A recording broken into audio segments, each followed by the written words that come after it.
Hi friends, this is Vincent. நம்ம சேனலுக்கு உங்களை எம்புடன் வரவேற்கிறேன். நம்ம சேனல் வந்து பார்த்தீங்கன்னா உங்களோட கெரியரை செட் பண்ணுறதுக்காக இன்ஜினியரிங்காக நிறைய வீடியோஸ் வந்து நம்ம சேனலில் கொடுத்துருக்கோம்.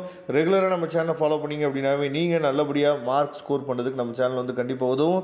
அது மட்டும் இல்லாமல் நம்ம சேனலை சப்ஸ்கிரைப் பண்ணுங்கள். நம்ம சேனலோட வாட்ஸ்அப் குரூப்பில் ஜாயின் பண்ணுங்க. வாட்ஸ்அப் குரூப்போட லிங்க் டிஸ்கிரிப்ஷன் பாக்ஸில் இருக்குது.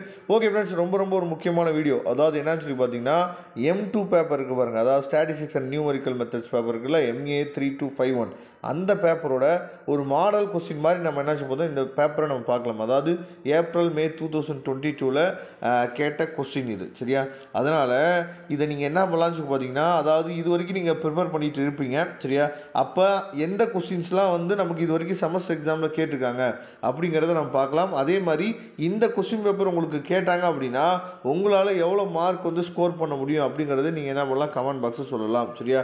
ஏன்னா ஸ்டாட்டிஸ்டிக்ஸ் பேப்பரில் எப்படியெல்லாம் 2 மார்க் வந்து தியரிட்டிக்கலாக கேட்குறாங்க அப்படிங்கிறத பாருங்கள்.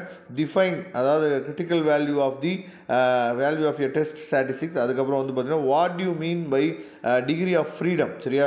அதுக்கப்புறம் what are the 3 basic principles of experimental design, write short notes on analysis of variance, சரியா?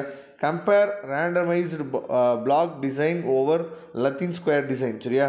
அதுக்கப்புறம் say the certain for the அதாவது convergence of Newton Raphson method, சரியா? ரொம்ப முக்கியமான கொஸ்டின் இதெல்லாம். அப்போ மொதல் 5 கொஸ்டினுமே தியரி கொஸ்டின் தான் கேட்டிருக்காங்க, சரியா? அதுக்கப்புறம் தான் 6th ஒன் தான் find the all eigen values of A is equal to 2332 by Jacobi மெத்தட்னு சொல்லி கொடுத்துருக்காங்க. அதுக்கப்புறம் 7th ஒன்று வந்து பார்த்தீங்கன்னா ஃபைண்ட் தி டிவைடட் டிஃப்ரென்ஸ் அப்படின்னு சொல்லி கேட்டிருக்காங்க. அதுக்கப்புறம் வந்து பார்த்தீங்கன்னா அந்த 8th ஒன்றும் 9th ஒன்று, அதுக்கப்புறம் இந்த அதாவது மொத்தமே 4 கொஸ்டின் மட்டும் தான் என்ன பண்ணுங்க சம் ஓரியன்டாக கேட்டிருக்காங்க. மற்ற எல்லாமே வந்து பார்த்திங்க அப்படின்னா உங்களுக்கு வந்து தியரி கொஸ்டின் தான் என்ன கேட்டிருக்காங்க. இது தெளிவாக நீங்கள் பார்த்துங்க.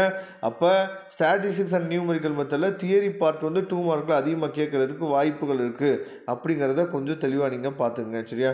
அதுக்கப்புறம் 16 மார்க் கொஸ்டின்ஸ் வந்து எப்படி கேட்குறாங்க உங்களுக்கே தெரியும். 16 மார்க் கொஸ்டின்ஸ் வந்து டைரக்ட் 16 மார்க் கொஸ்டின் வந்து ரேர் தான், சரியா? இந்த மாதிரி நமக்கு வந்து 8 தான் பிரித்து தான் நமக்கு கொடுக்குறதுக்கு வாய்ப்புகள் இருக்குது. இங்கே டைரக்ட் 60 மார்க் கொஸ்டின் வந்து கேட்டிருக்காங்க பாருங்கள். அதாவது அனாலிசிஸ் ஆஃப் சிக்னிஃபிகன்ஸ் சொல்லி என்ன பண்ணுங்க கேட்டிருக்காங்கல்ல, இதை தெளிவாக நீங்கள் பார்த்துங்க. கண்டிப்பாக இதே மாதிரி டைரக்ட் 60 மார்க் கொஸ்டினும் நமக்கு கேட்குறதுக்கு வாய்ப்பு இருக்குது, சரியா? அடுத்து ஒரு 60 மார்க் கொஸ்டின் கேட்டிருக்காங்க. No difference between the burners, சரியா? இந்த மாதிரி நம்மளாம் நமக்கு கொஸ்டின்ஸ் வந்து கேட்கலாம். அதுக்கப்புறம் 6 மார்க்கு 10 மார்க்கு பிரித்து என்னாச்சும் பார்த்தா கொடுத்துருக்குறாங்க. இது எல்லாமே தெளிவாக நீங்கள் பார்த்துங்க. இந்த கொஸ்டின்ஸ்லாம் திரும்ப நமக்கு ரிப்பீட்டடாக கேட்குறதுக்கும் வாய்ப்புகள் அதிகம், சரியா? அது மட்டும் இல்லாமல் இந்த கொஸ்டின்ஸ் எல்லாமே நீங்கள் இன்டர்னல் எக்ஸாம் நீங்கள் எழுதிருப்பீங்க, உங்கள் காலேஜுக்குள்ளே இன்டர்னல் எக்ஸாம் எழுதிருப்பீங்க. அந்த இன்டர்னல் எக்ஸாமில் இருந்தும் நமக்கு வந்து என்னச்சு பார்த்தா நிறைய கொஸ்டின்ஸ் வந்து கேட்குறாங்க, சரியா? அதனால் இதோட PDF லிங்க் நான் டிஸ்கிரிப்ஷன் பாக்ஸில் கொடுத்துருக்கேன், எடுத்து யூஸ் பண்ணிங்க. தேங்க்யூ. நம்ம நெக்ஸ்ட் வீடியோ பார்க்கலாம். அதுவரை கொண்டு வந்து விடைபெறுவது உங்கள் நண்பன் வின்சென்ட். தேங்க்யூ.